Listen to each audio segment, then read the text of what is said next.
Bonjour, nous sommes dans le site docteurangélique.free.fr dans une série de leçons pour introduire à la lecture de l'Ancien Testament, à l'école de saint Thomas d'Aquin en particulier.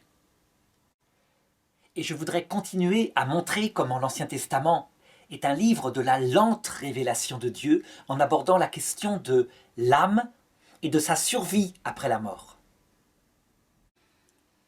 Même chez les théologiens juifs à l'époque de Jésus, c'est un problème. Ça veut dire qu'il y a plusieurs écoles, tellement la Bible porte en elle des textes qui semblent contradictoires. Par exemple, les Sadducéens, qui se réfèrent aux 5 livres de Moïse, au Pentateuque. Eh bien, ils affirment qu'il n'y a pas de survie de l'âme après la mort, carrément. Quant aux pharisiens, qui sont issus de la pensée influencée par les Grecs et qu'on voit apparaître dans le livre des Maccabées, eh bien eux, ils affirment que l'âme survit et ils vont plus loin. Ils disent qu'il y a un paradis, un enfer et même un purgatoire. Pourquoi de telles discussions chez les Juifs ? Eh bien tout simplement parce que la Bible, un livre écrit sur peut-être 2000 ans, est un livre où la pensée évolue. Et ça a été source, d'ailleurs, chez les exégètes, d'une grande théorie qu'on a vue apparaître dans les années 70, à savoir qu'il y aurait une pensée juive originelle sur l'âme, sur sa survie après la mort. Et on sait toutes les théories qu'on apprend encore actuellement dans les universités catholiques sur le souffle, le néphesh, etc. Toutes ces théories que je vais montrer tout à l'heure. En réalité, en regardant bien la Bible, on s'aperçoit qu'il n'y a pas de pensée juive, mais que les Juifs, ou plutôt les Hébreux, sont un peuple qui se laisse influencer par les pensées du secteur, qui se laisse influencer soit pour prendre ce qu'il y a de bon en elle, soit quelquefois pour rejeter complètement. Par exemple, Moïse, qui ne parle pas du tout de la vie après la mort, qui semble ne même pas y croire, ne même jamais aborder ce sujet. Il est probable qu'il est en réaction à ce qu'il a vécu dans sa jeunesse en Égypte, où les hommes ne vivent que dans l'espérance de la vie après la mort. Donc on voit, il y a une influence de l'Égypte antique, mais comme en creux, comme par rejet chez Moïse. Ça, c'est l'aspect psychologique, je dirais, et peu importe si je me trompe. Ce qu'il faut maintenant montrer, par contre, c'est la lente évolution de la réflexion juive, influencée donc par les traditions babyloniennes, contre-influencée en Moïse par les traditions égyptiennes, influencée ensuite profondément par les traditions grecques, et que cette pensée va se construire de plus en plus profondément et va influencer profondément la théologie catholique. Je montrerai aussi comment cette pensée ne cesse de s'approfondir, même maintenant, non seulement chez les Juifs, mais chez les catholiques. Alors on peut dire que globalement, il y a dans la Bible, dans l'Ancien Testament, 3 périodes pour considérer ce que c'est que l'âme humaine. La première période, on pourrait dire que c'est tout le livre de la Genèse, mais on en voit les traces dans le reste de la Bible. Dieu crée l'homme, il le crée avec de la matière, avec la poussière de la terre, et il lui insuffle un souffle de vie. D'ailleurs, ce souffle de vie, il ne l'insuffle pas qu'aux hommes, il l'insuffle aussi aux animaux. Si bien qu'on verra, à un moment donné, et beaucoup plus tard, dans le livre de l'Ecclésiaste au chapitre 3, verset 1, un livre dont on dit qu'il serait la pensée du roi Salomon, le roi Salomon devenu un peu aigri. Et il dit « Tout s'en va vers un même lieu, tout vient de la poussière, tout retourne à la poussière. Qui sait si le souffle de l'homme monte vers le haut et si le souffle de la bête descend vers le bas? Personne n'en sait rien. » Si bien que, en fait, dans ce tout premier moment de la Bible, on ne peut pas dire qu'on distingue le corps et l'âme. D'ailleurs, nulle part dans les premiers chapitres de la Genèse, il n'est parlé de la vie après la mort. Nulle part. Au départ, Adam et Ève sont immortels, ils ne doivent pas mourir. Et ensuite, ils mourront, et ça leur est annoncé s'ils commettent le péché. Mais on ne parle pas de la vie après la mort et de la survie de l'âme. Si bien que les exégètes diront « ça, c'est la pensée primitive juive », à savoir qu'il y a la chair, Dieu lui insuffle un souffle de vie. Ce souffle, c'est ce qui sort des narines, ce qui exprime qu'on est vivant. Mais c'est aussi peut-être quelque chose de plus profond comme la pensée. On ne sait pas, c'est pas précisé. On peut tout à fait imaginer que pour ces peuples primitifs qui écrivent avec leurs mots propres, et que Dieu laisse écrire avec leurs mots propres, eh bien tout simplement, quand il y a un souffle qui sort des narines, c'est que la personne est vivante. Quand il n'y en a pas, c'est qu'elle est morte. Et donc que ce souffle est considéré comme la vie, comme l'âme elle-même, et non pas simplement comme le signe de la vie. D'ailleurs, il y a autre chose qui deviendra à la même période la vie, l'âme elle-même, l'âme qui anime le corps, c'est le sang. Et on peut dire encore une fois que cette idée que le sang, c'est l'âme, le sang biologique, le sang qui bat dans les veines, eh bien, elle reste jusque dans le Nouveau Testament, il en reste les traces, puisque Jésus dit « Ceci est mon sang, livré pour vous », pour signifier par là qu'il donne la vie. On aura même une trace de cela dans les Actes des Apôtres, au niveau du premier concile de Jérusalem, quand les décisions des apôtres consistent à dire « Nous vous libérons de toutes les prescriptions de la loi de Moïse, sauf celles-ci qui sont indispensables, ne pas manger de viande étouffée, ne pas manger de sang. » Et ça date d'un commandement qu'on trouve dans le livre de la Genèse, très tôt. En Genèse chapitre 9, verset 4, quand Dieu commande, après le déluge, « Tu peux manger de toute chair, animale, mais ne mange pas cette chair avec son sang, car son sang c'est son âme. » C'est quelque chose de tellement présent dans l'Écriture que les témoins de Jéhovah, avec leur magistère fondé au XIXe siècle, prendront ces textes-là, et celui qui les a fondés, Rutherford puis Russell, définiront comme un dogme fondamental de leur foi que le sang, c'est vraiment l'âme. Et c'est pourquoi, jusqu'à maintenant, ils interdisent les transfusions sanguines. Pour eux, si on transfuse le sang, on mélange les âmes, et ça sera dommageable pour la résurrection à la fin du monde. La conséquence, c'est que pour les témoins de Jéhovah, lorsqu'on est mort, on ne survit pas. On n'est pas vivant dans l'autre monde. Il n'y a pas d'âme spirituelle. Si le sang biologique c'est l'âme, à la mort, le sang pourrit. Et donc l'âme pourrit.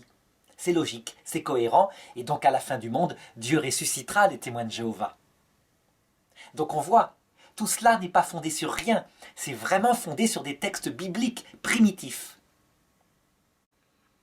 Et donc, appuyés là-dessus, des exégètes diront, avec une certaine raison, que la distinction entre âme et corps n'est pas la pensée juive mais la pensée grecque, et que les juifs eux-mêmes ne voient pas de différence entre le corps, l'âme, tout ça c'est un seul être, et donc qu'il n'y a pas d'idée de survie d'un principe spirituel à la mort. Eh bien je crois qu'ils vont un peu vite. Ils vont un peu vite parce que on voit évidemment la pensée juive est influencée par la question de la survie de l'âme sous forme d'un fantôme.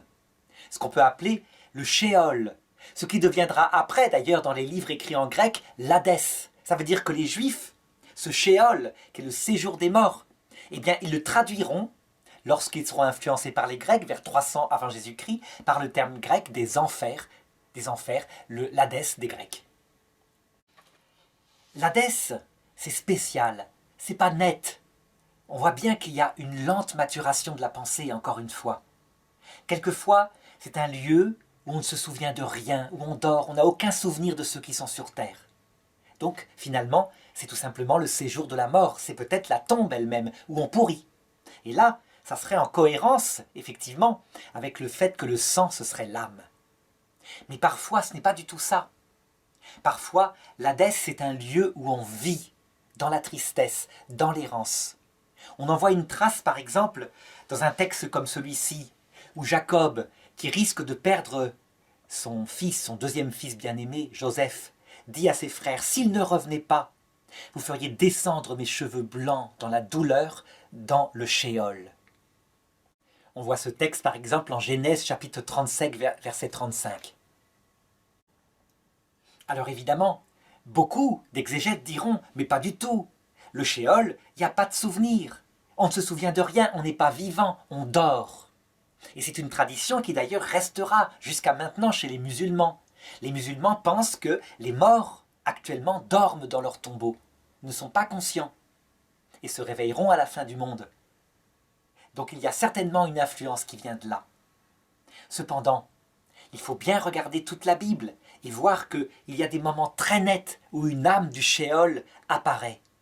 Par exemple, lorsque le roi Saül, donc au début de la royauté juive, après la conquête, lorsque le roi Saül n'a plus de commandement venant de Dieu, que son cœur est angoissé, il ne sait pas s'il doit attaquer ou pas, eh bien, il décide de consulter une sorcière, une nécromancienne, alors que Dieu a précisé « Tu ne laisseras pas survivre en Israël les nécromanciennes, celles qui invoquent les morts. » Mais il veut le faire malgré tout parce qu'il n'a pas de réponse. Il veut absolument consulter le prophète Samuel qui est mort depuis peu de temps.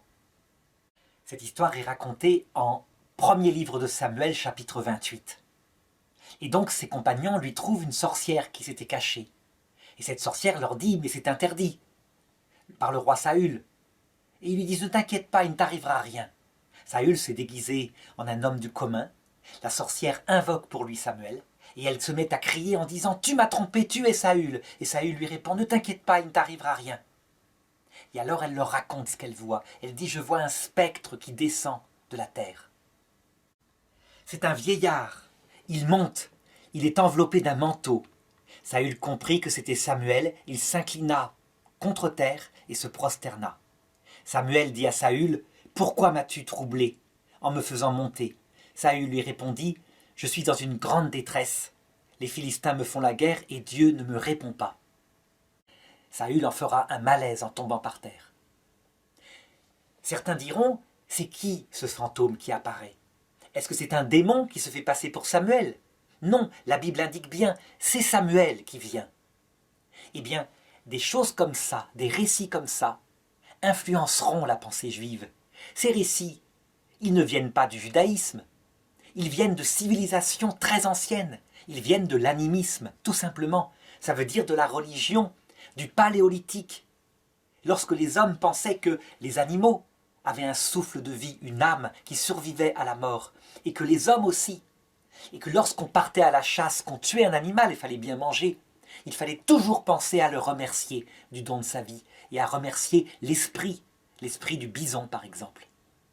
De même, lorsqu'une personne mourait, il lui fallait un enterrement digne, une tombe particulière, des rituels qui varient selon les civilisations, puisque l'animisme est présent dans le monde entier au niveau du paléolithique, des chasseurs-cueilleurs. Sinon, le fantôme du mort venait hanter les vivants, ne leur donnait pas la paix, et ils en avaient très peur. Eh bien, c'est exactement à ça que se réfère ce texte, même si Saül a fait sans doute une vraie séance de spiritisme, qu'il a vu Samuel, que c'est réel. Mais ça montre bien, encore une fois, que la pensée juive, c'est une éponge. La pensée des Hébreux, je dirais plutôt, puisque les Juifs ne sont pas encore à ce moment-là. La pensée des Hébreux est une éponge qui prend partout dans le monde ce qui est vrai et qui rejette ce qui est faux. Et du coup, c'est cette hésitation entre le Shéol, tombeau où on ne se souvient de rien, où on n'est pas vivant, et le Shéol, lieu d'errance, où on est une ombre qui erre entre ce monde et l'autre, qui va apparaître par exemple dans un texte comme dans l'Ecclésiaste au chapitre 12, verset 8, et où il est dit « L'âme retourne à Dieu et le corps à la poussière ». C'est un texte d'ailleurs qui est très beau parce qu'il décrit la mort comme cela. Avant que ne viennent les jours que tu n'aimeras pas, le jour où la corde du puits casse, où le cordon d'argent se dissout, et où le corps retourne à la poussière et l'âme à Dieu qui l'a créé. Alors voilà, ça c'est le premier courant, un courant qui va traverser toute la Bible. Le deuxième courant, il est dû à Moïse, à partir du livre de l'Exode, et dans les livres qu'il va écrire. Moïse, je le disais, il est élevé par le Pharaon. Il reçoit donc toute la culture des Égyptiens de son époque. Quelle époque, on ne sait pas trop.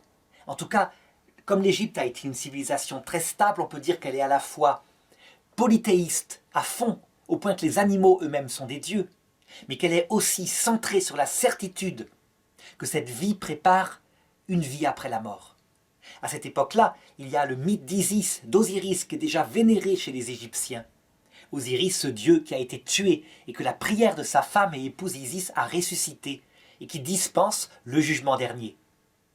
On aurait pu se dire que Moïse, le fondateur du judaïsme, qui donnera ensuite le christianisme et l'islam, devrait croire en la vie après la mort, devrait avoir pris chez les Égyptiens anciens ces notions-là.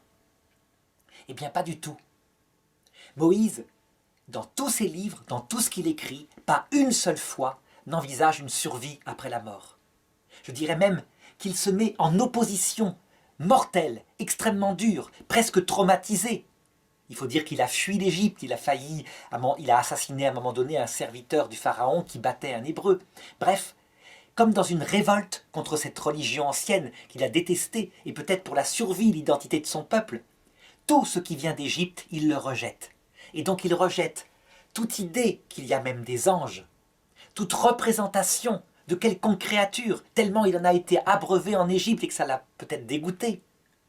Une seule représentation sera permise, au-dessus de l'arche d'alliance, 2 chérubins, 2 anges.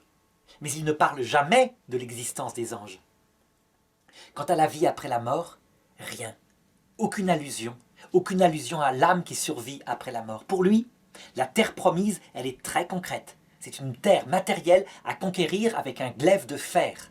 Et il donne des commandements. Il faudra exterminer toutes les nations que vous rencontrerez pour ne pas être influencés par leur paganisme, etc. Ne laissez rien subsister. Si vous laissez subsister ne serait-ce qu'un morceau de linge avec des représentations, Dieu vous maudira, dit-il. Alors on pourrait se dire qu'il y a une contradiction dans la Bible, puisque à un certain moment, il y a une croyance plus ou moins en un séjour des morts, un shéol, une sorte de séjour des âmes errantes, et à un autre moment, il y a l'absence totale de cela. Et pour bien prouver à quel point cette contradiction est vraie, j'avais cité tout à l'heure l'école des Sadducéens à l'époque de Jésus, qu'on voit très nettement apparaître, bien vivante. Par exemple, en Matthieu, chapitre 22, verset 23. Ce jour-là, des Sadducéens, gens qui disent qu'il n'y a pas de résurrection, s'approchèrent de lui et l'interrogèrent en disant « Maître, si quelqu'un meurt sans avoir d'enfant, son frère épousera la femme, sa belle-sœur, et suscitera une postérité à son frère, etc. » Et il lui raconte une histoire d'une femme qui a eu 7 maris, en voulant lui tendre un piège et lui demandant de qui sera-t-elle l'épouse dans l'autre monde. Tout ça pour bien prouver à Jésus qu'il ne peut pas y avoir de vie après la mort, ce serait stupide.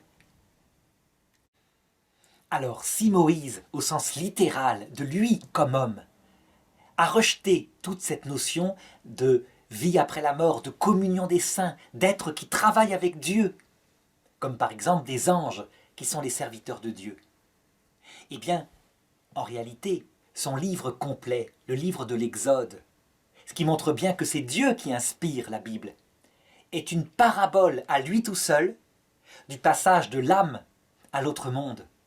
C'est très très net, on le voit, on le verra avec la 3e conception que j'aborderai tout à l'heure et qui est apparue au niveau du livre des Maccabées. On peut dire en effet que l'Égypte, avec ses oignons, où on est esclave et en même temps on y est bien installé, c'est le symbole de la vie terrestre, où à la fois on est esclave d'un corps mortel, fragile, et qu'en même temps on aimerait bien y vivre toujours. Que le désert où le peuple hébreu doit passer, où la lumière apparaît sous forme d'une colonne de lumière la nuit, c'est le passage de la mort. Et que l'entrée dans la terre promise, Canaan, qu'il faut conquérir, eh bien, c'est la vie éternelle, l'autre monde. Et il y a, dans cet autre monde, certains passages à franchir encore. C'est le purgatoire. Mais avant d'aborder cela, et de montrer en détail à quel point ça a été vrai, y compris chez les Juifs, il me faut maintenant parler de la 3e conception, qui est effectivement apparue à l'époque où les Grecs ont conquis le peuple juif. Donc disons à l'époque d'Alexandre le Grand, vers 300 avant Jésus-Christ. Alors tout le problème, c'est que le livre des Maccabées, qui est un livre qui raconte cette guerre que firent le peuple juif aux Grecs qui voulaient leur imposer leur culture et leurs mœurs. Une guerre terrible qui fera qu'au bout du compte, les Grecs accepteront que les Juifs puissent avoir leurs mœurs propres dans l'Empire grec. Ce livre des Maccabées, il est écrit en grec. Et donc, il y a toute une discussion chez les Juifs, déjà, pour savoir si ces livres-là font partie de la révélation. Il y aura deux écoles. Une école dira que non, il n'y a d'abord que les livres de Moïse qui font partie de la révélation. Une autre école, faisant partie de la première, dira non, il y a aussi tous les livres écrits en hébreu, donc les prophètes. Et une troisième école dira, c'est l'école des Septante, dira que les livres écrits en grec font partie aussi de la révélation. L'Église catholique, lorsqu'elle sortira après le judaïsme, elle hésitera un certain temps avant d'admettre que même les livres écrits en grec, qui sont donc présents dans les Septante, Septante c'est une traduction de la Bible en grec faite par 70 savants juifs à l'époque des Grecs, et bien que tous les livres présents dans les Septante font partie de la révélation et intégreront donc les livres des Maccabées. Le problème, c'est que les livres des Maccabées, ils contiennent non seulement la foi en la vie après la mort, au paradis, à l'enfer, mais aussi la foi au purgatoire et même aux indulgences. Et donc il ne faut pas s'étonner que, au XVIe siècle, Luther, lorsqu'il trouvera ces livres-là, optera pour les retirer de la Bible, avec tous les livres écrits en grec, en suivant un courant juif qui existe réellement, mais qui n'est qu'un courant, et qui n'est pas en tout cas celui que l'Église universelle, l'Église apostolique, suivit au début. Donc, certains des auditeurs vont sans doute être surpris en disant « Comment ça, le purgatoire est présent dans l'Ancien Testament? Les indulgences seraient présentes dans l'Ancien Testament ?» Oui, c'est surprenant, mais tout à fait, et en clair. Je me rappelle avoir une fois discuté avec une personne qui venait de faire une maîtrise en théologie catholique pour prouver, c'est la grande thèse de Luther, que le purgatoire était une invention de l'Église catholique, disons au Moyen-Âge. Et je lui sors ce texte dans le livre des Maccabées. Évidemment, elle n'y avait pas pensé. Elle avait déjà souci sa thèse, cette personne, enfin sa mémoire, et elle n'avait pas pensé à ça. Ce qui veut dire qu'en une seule phrase, parce qu'on ne regarde pas assez ses écrits anciens, ben toute sa thèse était renversée, on peut le dire. Donc voilà où se trouve le récit. C'est le deuxième livre des Maccabées, au chapitre 12, verset 39. Il y eut une bataille entre un groupe de partisans juifs menés par Judas Maccabée et des soldats grecs. Et beaucoup de juifs périrent ce jour-là. Le lendemain, Judas Maccabée ordonna qu'on aille récupérer les corps de ceux qui étaient morts au combat. Et voici qu'on trouva sur eux un collier pendu autour du cou avec au bout une amulette à un dieu, à une idole païenne. Alors aussitôt, ceux qui ramassaient le corps comprirent qu'en fait, l'attitude de Dieu qui avait permis que ces soldats périssent était juste, parce qu'ils s'étaient livrés à un péché gravissime, l'idolâtrie. Un péché qui, dans la loi de Moïse, mérite la mort. On aurait pu se dire, normalement, qu'il se serait dit, ces hommes-là sont perdus, puisque, à l'époque des Grecs, on voit la croyance déjà en une vie après la mort. Et pas du tout, loin de se dire qu'ils sont perdus, qu'ils sont en enfer éternel. Voilà que Judas Maccabée décide de faire ceci.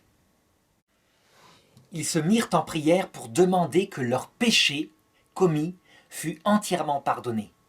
Puis le valeureux Judas exhorta la troupe à se garder pure de tout péché, ayant sous les yeux ce qui était arrivé à cause de la faute de ceux qui étaient tombés.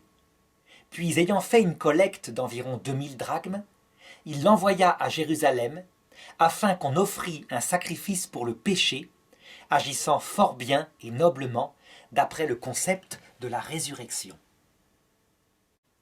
Ça veut donc dire que Dieu peut être indulgent avec ce péché.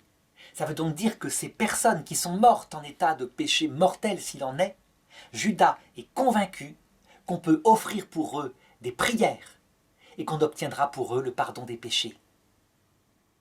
Ça, c'est tout simplement la doctrine des indulgences. Il y a même l'argent. On sait que les indulgences seront mal utilisées à un moment donné à la Renaissance par des papes qui en feront un péché de simonie. Ça veut dire qu'ils en feront un commerce, tout simplement. Chose absolument interdite. On ne peut pas commercer avec les choses de Dieu. Là, dans le livre des Maccabées, il faut bien de l'argent puisque le sacrifice consiste à offrir des animaux, des bœufs, des moutons pour le pardon des péchés de ces morts.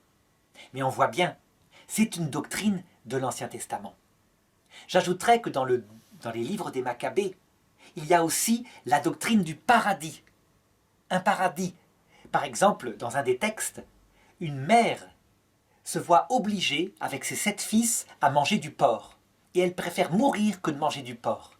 Si bien que le gouverneur grec décide de torturer et de tuer devant elle tous ses enfants en commençant, je crois, par le plus vieux, pour faire tuer le plus jeune à la fin. Et elle les exhorte à chaque fois. Et elle leur parle du paradis, de la récompense qui va leur être donnée, donc de la survie. Elle ne précise pas si cette récompense est tout de suite ou si elle est après la résurrection. Donc le livre des Maccabées n'est pas si net que ça. Par exemple, dans le texte que je viens de lire, c'est le concept de la résurrection qui est annoncé, et pas nettement le concept de la survie de ces morts actuellement, tout de suite. De même, dans l'autre texte, la mère annonce au persécuteur de ses enfants, pour lui, un châtiment qui sera grave dans l'autre monde. On peut penser que ça se réfère à l'enfer. Lorsque Jésus sera confronté à des Sadducéens qui nient tous ces livres-là, puisqu'ils sont écrits en grec, et qui nieront donc non seulement la résurrection, mais la survie de l'âme, non seulement il donnera raison aux pharisiens, donc ils sont les successeurs de Judas Maccabée, les grands prêtres qui ont régné, qui ont développé une théologie dans la ligne de Judas Maccabée. Mais en plus de ça, c'est Jésus lui-même qui confirmera, et cette fois d'une manière absolument nette, la question de la survie actuelle, avant la résurrection, de l'esprit des morts. Et ça par de nombreux textes. Si bien que les protestants qui hésitaient, qui n'ont pas comme les catholiques la décision des papes, qui a tranché pour confirmer de manière solennelle, par exemple au Moyen-Âge avec le pape Benoît XII, sa constitution Benedictus Deus. Donc ils n'ont pas les papes pour confirmer de manière solennelle que c'est vrai. Eh bien 90% des protestants admettent maintenant, évidemment, que les morts sont vivants actuellement, sans leur corps, dans l'autre monde. Seuls les catholiques, par contre, sont certains que, avant même la résurrection, ceux qui sont saints sont déjà dans la vision béatifique. Cette chose-là n'est pas clairement enseignée dans l'Écriture, ça l'est enseigné, mais par mode d'allusion. Quoique saint Paul dit bien « Je souhaiterais mourir maintenant pour être avec le Christ ». Voilà quelques textes où Jésus, très nettement, cette fois, confirme la survie de l'âme après la mort et de manière, je dirais, définitive, sans qu'il n'y ait d'hésitation possible. Et d'abord, il le fait théologiquement. Il le fait justement dans cette histoire des Sadducéens dont j'avais parlé tout à l'heure. Il leur dit, dans l'autre monde, on ne prend pas ni mari ni femme, on est comme les anges. Ça ne veut pas dire qu'on est des purs esprits jusqu'à la fin du monde, puisqu'on doit ressusciter, mais ça veut dire que la génitalité, elle a disparu. Et il leur dit ensuite ceci. Vous êtes dans l'erreur, en ne connaissant ni les Écritures, ni la puissance de Dieu. Quant à ce qui est de la résurrection des morts, n'avez-vous pas lu dans l'oracle dans lequel Dieu vous dit « Je suis le Dieu d'Abraham, le Dieu d'Isaac et le Dieu de Jacob. Ce n'est pas des morts, mais des vivants qu'il est le Dieu. » Et les foules qui avaient entendu étaient frappées de son enseignement. Alors évidemment, ici, il parle, comme le livre des Maccabées, de la résurrection. Et donc on peut se dire qu'il annonce que, à la fin du monde, Abraham, Isaac, Jacob ressusciteront. En réalité, ça encore, c'est trop simple. Parce que pour Jésus et dans toute l'Écriture, il y a 2 résurrections. Il y a d'abord une résurrection de l'esprit par la grâce, lorsqu'on est vivant dans l'autre monde. Et deuxièmement, il y a la résurrection de la chair à la fin du monde, lorsqu'on retrouve son corps biologique. Et là, Jésus ne précise pas s'il parle de la première ou de la deuxième résurrection. C'est pourquoi il faut d'autres textes pour voir exactement ce qu'il dit. Et on en a d'autres textes. Par exemple, il y a sa fameuse parabole de Lazare et de l'homme riche. C'est en Luc chapitre 16, verset 20. Il y avait donc un riche. Ce riche faisait bombance toute la journée, au point qu'il ne voyait pas, assis à sa porte, un pauvre appelé Lazare. Et ce pauvre aurait bien aimé manger les restes qu'on donnait aux chiens. Un jour, dit Jésus, le pauvre Lazare mourut, et il fut emmené dans le sein d'Abraham. Et le riche mourut, et on l'enterra. il fut conduit dans l'Hadès, dans un lieu de souffrance terrible.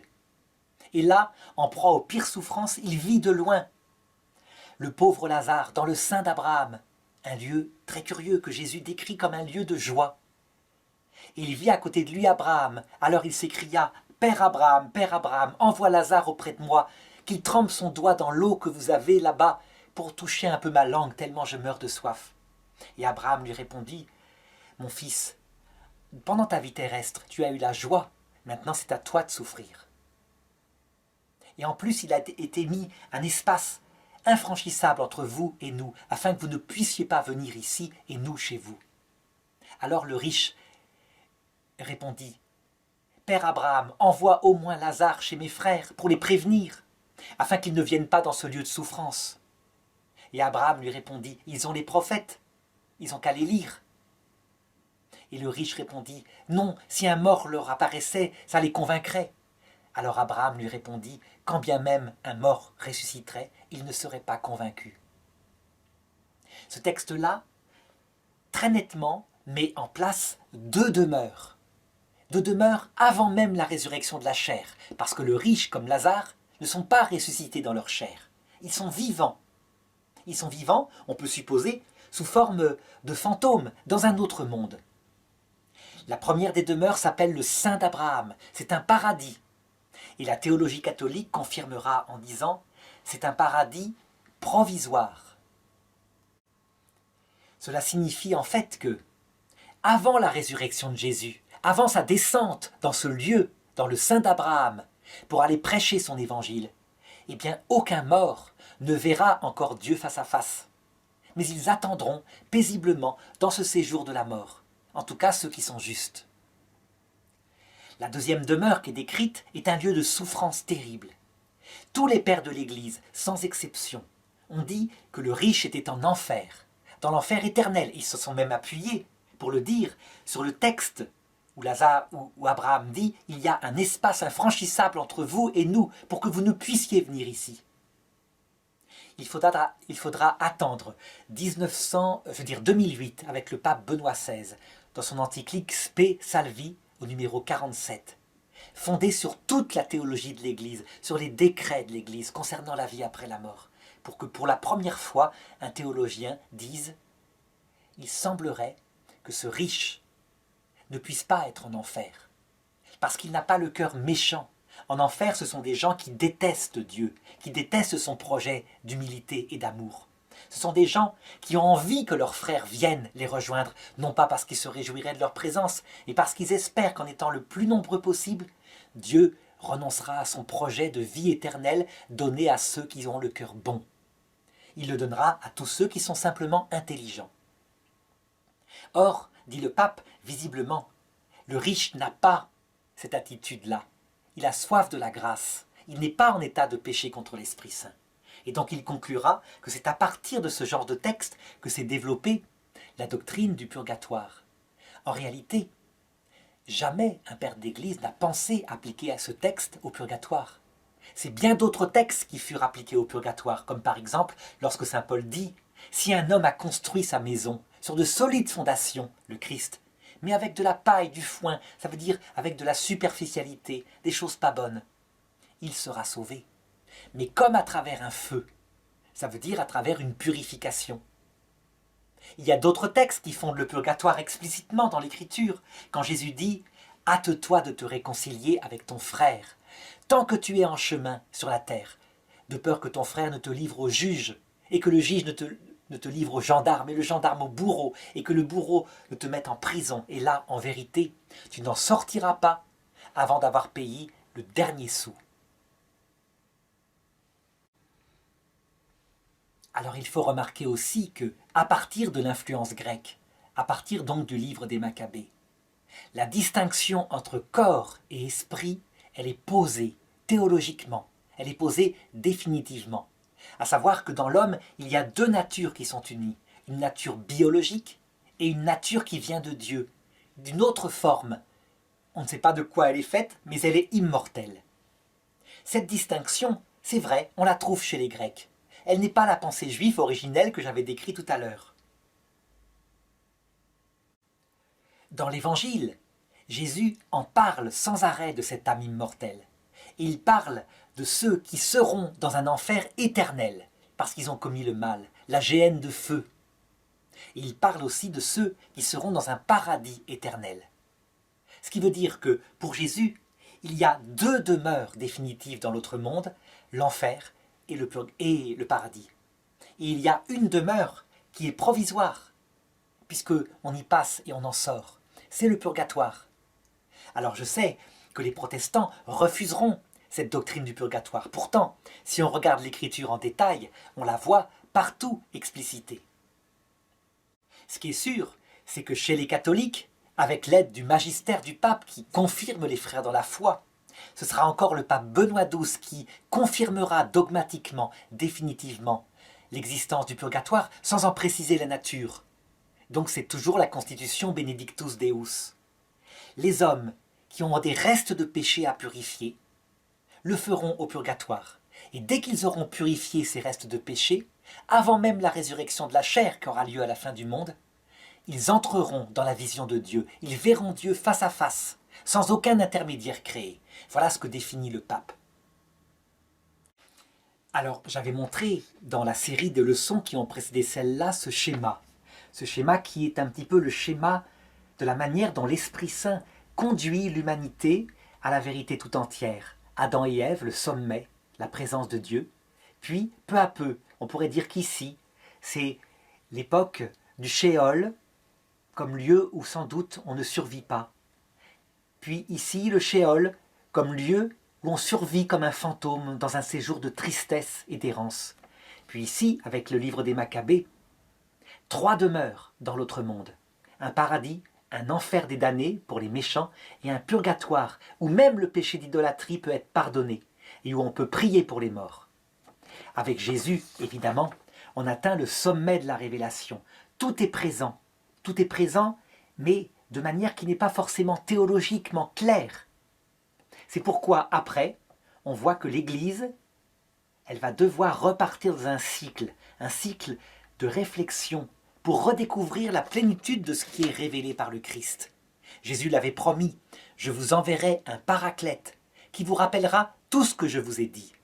Et donc les catholiques et les orthodoxes pensent vraiment que, à travers le travail des conciles, des papes, des saints, la vérité présente dans la révélation remonte petit à petit. Il faut dire que les premiers conciles au début de l'Église se sont surtout attachés à définir la Trinité et le Christ, mais que dès le début de l'Église, dans l'Église d'Orient comme dans l'Église d'Occident, donc ça veut dire dans les églises fondées par les apôtres. Sinon, il y aurait une différence entre ce qui est fondé par Pierre et Paul à Rome, en Occident, et le reste des églises. Eh bien, il y aura cette absolue certitude de la survie de l'âme après la mort. C'est même pas un dogme, c'est une certitude. Et l'Église dira même, c'est démontrable par la raison, en s'appuyant sur la philosophie grecque pour le dire. Cependant, à un moment donné, dans l'an 1000, lorsqu'il y aura séparation avec les orthodoxes n'auront plus l'instrument du magistère du pape pour trancher entre les frères. Ils auront donc des docteurs qui discutent et qui s'opposent. Et donc on verra ressurgir chez eux toutes sortes d'écoles, ceux qui disent que tout de suite, après la mort, il y a l'entrée dans la vision béatifique pour ceux qui sont prêts. Et ceux qui disent non, on attend la fin du monde et la résurrection en s'appuyant sur des textes de l'Écriture. Eh bien, l'Église catholique, en s'appuyant aussi sur des textes de l'Écriture, dont celui-ci, lorsque Jésus canonise le premier saint, à savoir le bandit qui est crucifié à sa droite au Golgotha, et qui lui dit « Je te le dis en vérité, aujourd'hui, avec moi, tu seras dans le paradis. » Eh bien, l'Église, s'appuyant sur un texte comme cela, dira « Dès maintenant, dès que la purification est faite, ceux qui sont prêts entrent dans la vision de Dieu, comme le prouve le fait que le rideau du temple est déchiré, que le cœur de Dieu est percé à la croix, qu'il en est sorti le sang et l'eau, et donc que rien ne s'oppose à ce que dès maintenant, les morts qui sont prêts entrent dans la vision béatifique. » Chez les protestants, évidemment, il y a plusieurs écoles, parce qu'il n'y a pas quelque chose qui tranche là-dessus. Le dogme du pape Benoît XII n'est pas forcément gardé chez eux, bien qu'il ait été proclamé avant que Luther ne fasse la séparation. L'Église catholique, quant à elle, eh bien, elle va progresser dans sa théologie un peu à la manière du peuple hébreu. Ça veut dire que pour comprendre de plus en plus profondément la révélation de Jésus, qui est le sommet, elle va se servir des instruments les meilleurs. Au début, c'est la pensée de Platon, avec quelque chose qui semble bien correspondre, l'âme et le corps, donc une pensée dualiste. Et en retirant de Platon ce qui est faux, à savoir que pour Platon, le corps est un tombeau qui disparaît et bon débarras. Non, l'Église affirmera que le corps fait partie de notre être et qu'on le retrouvera transfiguré à la résurrection. Puis ensuite, à l'époque de saint Grégoire le Grand, puis à l'époque de saint Albert le Grand, puis à l'époque de saint Thomas d'Aquin, l'Église découvrira un bien meilleur philosophe que Platon, Aristote. Et elle fera sienne la conception d'Aristote pour décrire comment fonctionne l'être humain. En fait, ce n'est plus le dualisme corps et âme, c'est autre chose. C'est plutôt une description de l'être humain en 3 degrés de vie. Cette vie biologique palpable, faite de chimie, qui est étudiée par les scientifiques. C'est le domaine de la reproduction, c'est le domaine de la respiration cellulaire, de la croissance. Elle est commune avec les plantes. Deuxièmement, cette vie sensible, qui permet de voir, d'entendre, d'avoir des sentiments. Elle est commune avec les animaux. Elle implique une conscience, mais une conscience sensible. Elle peut aller très loin. On voit certains animaux qui peuvent même se reconnaître dans une glace. Il y a certains animaux qui ont une intelligence sensible pour attraper une proie intelligemment. On peut dire que le sommet de cette intelligence sensible, ça a été chez les hommes fossiles, les hommes qui n'avaient pas encore de vie spirituelle. La capacité à gérer le feu, à le garder, ce qu'aucun autre animal que ces homo erectus n'avait pu faire. Aucun singe n'avait fait ça. Et enfin, le 3e degré de vie, c'est la vie spirituelle. Elle est propre à l'homme, elle est commune avec les anges. C'est cette intelligence qui permet de penser à des choses, pas seulement une proie concrète pour l'attraper ou une femelle pour la séduire, mais tout ce qui est compréhensible, l'abstrait, le concret, le spirituel. Et puis aussi cette volonté libre, qui n'est rien d'autre que l'intelligence qui choisit d'agir, parce que c'est bien. Donc ça se situe là, dans la tête. C'est une faculté, dira l'Église, qui est purement spirituelle, qui n'est pas faite de matière, qui n'a pas d'organes, puisque son objet n'est pas organique. Par exemple, on comprend très bien ce que veut dire infini, mais on ne peut pas le dessiner. On le comprend, mais on ne le dessine pas. L'animal peut comprendre ce que c'est qu'une pomme, parce qu'il peut la dessiner. Un singe peut dessiner une pomme, mais il ne comprendra jamais la notion d'infini, parce que ça dépasse son intelligence animale. Ces 3 degrés de vie, dira Aristote, qui sont si différents, qui devraient s'exploser, se décomposer. Comment est-il possible qu'un être fait de viande puisse en même temps avoir des sentiments et penser à des choses mystiques? Eh bien, ces 3 degrés de vie sont unifiés par une âme. L'âme qui est finalement le principe d'unité, la cause d'unité de cet être si complexe, qui lui donne donc de ne pas se décomposer actuellement. Et lorsque vient la mort, dira saint Thomas d'Aquin, eh bien la partie biologique, elle meurt, la partie sensible qui est liée au cerveau, elle meurt, et ne subsiste que la partie spirituelle, l'intelligence et la volonté. Ce qui veut dire qu'actuellement, les morts sont comme des anges, sauf qu'ils aspirent à retrouver leur corps, parce qu'ils sont faits pour être unis à leur corps. On voit, c'est plus une simple distinction âme et corps, c'est bien plus subtil, ça correspond beaucoup plus à l'être humain. On le voit, c'est un immense progrès. C'est un progrès qui n'est pas dans la Bible, qui ne peut exister que dans les églises catholiques orthodoxes parce qu'elles ne croient pas qu'en la Bible, elles fonctionnent comme le peuple hébreu. Pour mieux comprendre la Bible, quand elles trouvent un instrument conceptuel nouveau qui permet d'aller plus loin, elles l'intègrent comme faisaient les Hébreux. C'est quelque chose qui choque beaucoup les protestants, qui n'ont pas cette alliance que l'Église a reçue de saint Thomas d'Aquin, cette alliance entre la raison et la foi, pour que les deux se fécondent. Eh bien, ce travail de progrès n'est pas terminé. Il n'est pas terminé ni chez les catholiques et les orthodoxes, ni chez les juifs. En effet, la synthèse de saint Thomas d'Aquin, elle avait d'immenses avantages sur ce point-là, pour mieux comprendre l'être humain. Mais elle présentait d'énormes inconvénients. Pour lui, la mort, c'est la séparation de l'âme spirituelle accompagnée de l'esprit et du corps. Si bien que, avant, cette âme spirituelle est unie au corps, puis après, elle ne l'est plus. Donc il ne peut rien se passer entre les deux moments. Or, comme la foi catholique avait toujours dit que, aussitôt après la mort, un homme qui ne connaissait pas Jésus-Christ, qui n'avait pas la vie de la grâce, était conduit en enfer, eh bien saint Thomas, logiquement, en raisonneur, il en déduit que énormément de gens vont dans l'enfer éternel, à commencer par les bébés morts sans baptême. Ils ne souffrent pas, bien sûr, pour lui, puisque, comment dirais-je, ils n'ont pas péché. Mais ils sont morts de fait sans connaître le Christ, sans être lavés du péché originel.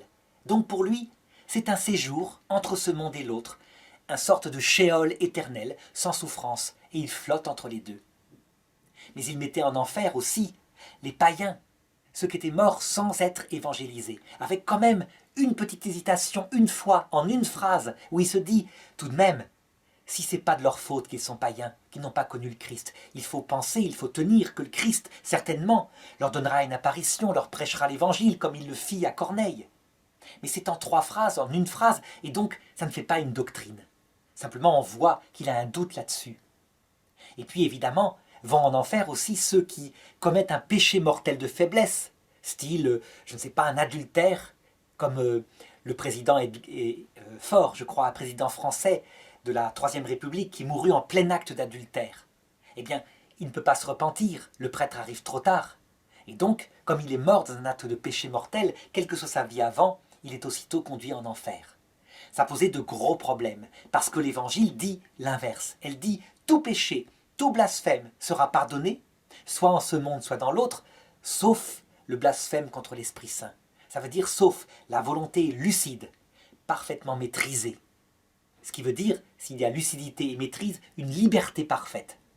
De rejeter l'évangile du Christ jusque face au Christ.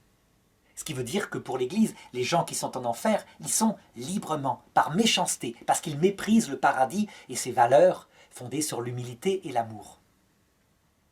Et donc, en ce début du XXIe siècle, toujours par cette méthode qui consiste à prendre partout où est la vérité, eh bien certains théologiens récents, que le pape Benoît XVI cite dans son encyclique Spe Salvi au numéro 47, ont pensé qu'en fait, la mort, il fallait la définir autrement, qu'elle était non pas un instant où il ne se passe rien, mais un passage décrit, comme je le disais tout à l'heure dans le livre de Moïse, par le temps dans le désert, entre ce monde et l'autre, où Dieu apparaît dans sa gloire sous forme d'une colonne de lumière, la nuit, une colonne de fumée le jour. Eh bien, ces théologiens ont dit le Christ, dans le passage de la mort, à la 11e heure de cette vie, comme le dit une parabole explicite du Christ, vient prêcher l'évangile à tout homme, vient proposer le pardon à tout pécheur. Et celui qui accepte l'évangile, et il y en a beaucoup, Jésus les décrit même en disant certaines personnes qui étaient allées visiter des malades, mais qui ne connaissaient pas le Christ, seront accueillis dans la vie éternelle. Et ils diront, mais Seigneur, quand est-ce qu'on est allé te visiter à l'hôpital? Et le Seigneur leur répondra, quand tu l'as fait à un de ces plus petits qu'est mien, c'est à moi que tu l'as fait. Le fait de travailler 1 minute au chant du Seigneur, dans le passage de la mort, c'est quelque chose que le saint curé d'Ars avait pressenti. Entre le pont et l'eau, avait-il dit, d'une femme qui venait de se suicider. Elle s'est convertie.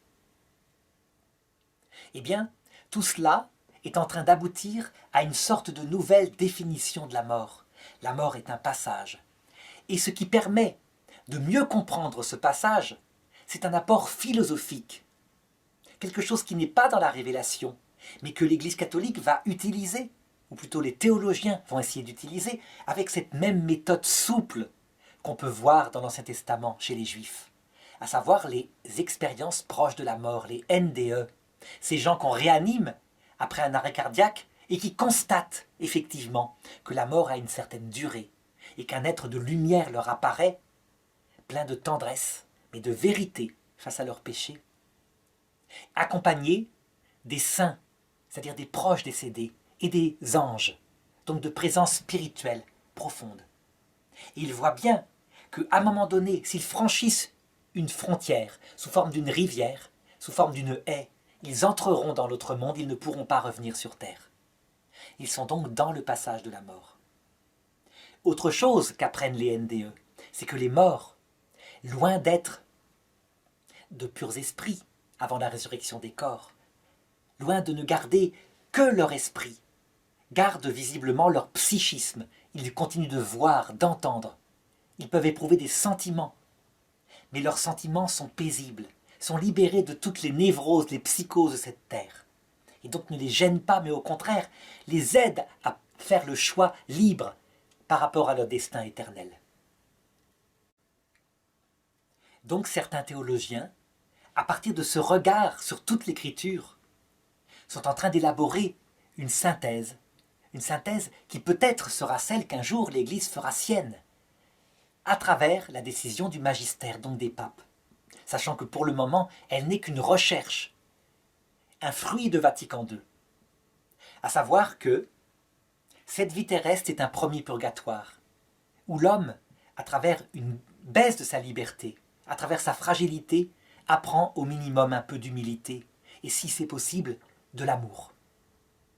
Que cette première étape s'achève dans une deuxième étape, le deuxième ciel, un deuxième purgatoire, entre ce monde et l'autre, qu'on peut appeler le shéol, qui normalement dure quelques heures.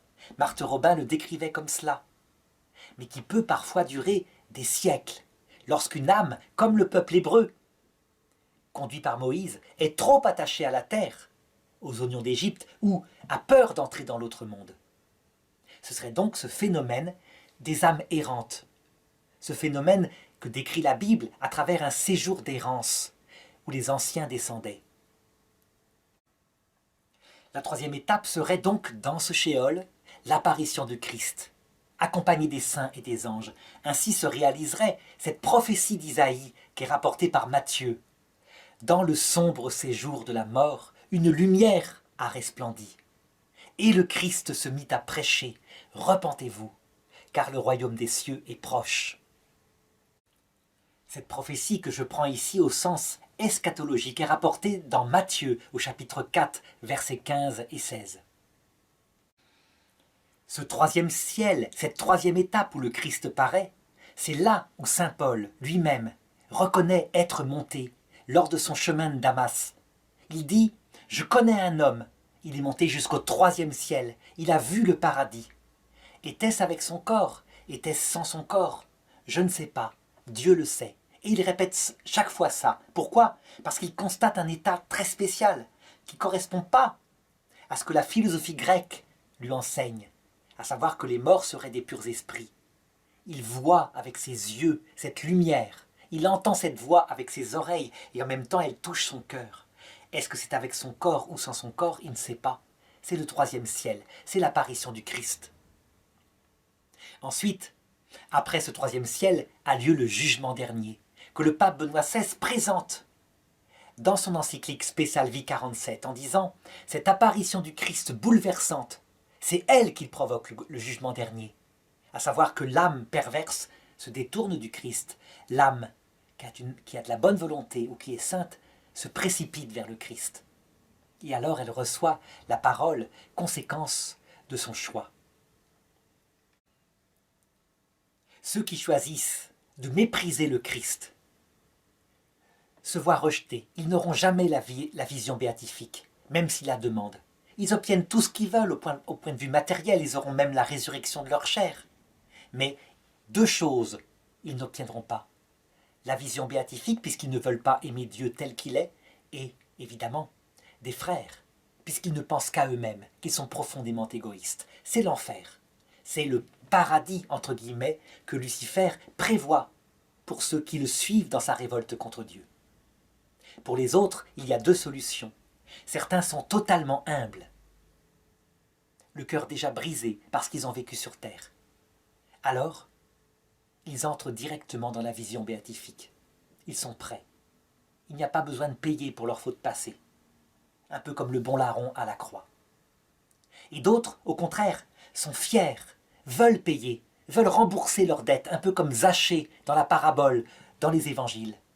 Je rembourserai 5 fois pour tout le mal que j'ai fait. Alors Jésus s'exclame, vraiment, le salut est entré dans le cœur de cet homme. Et il l'autorise à payer.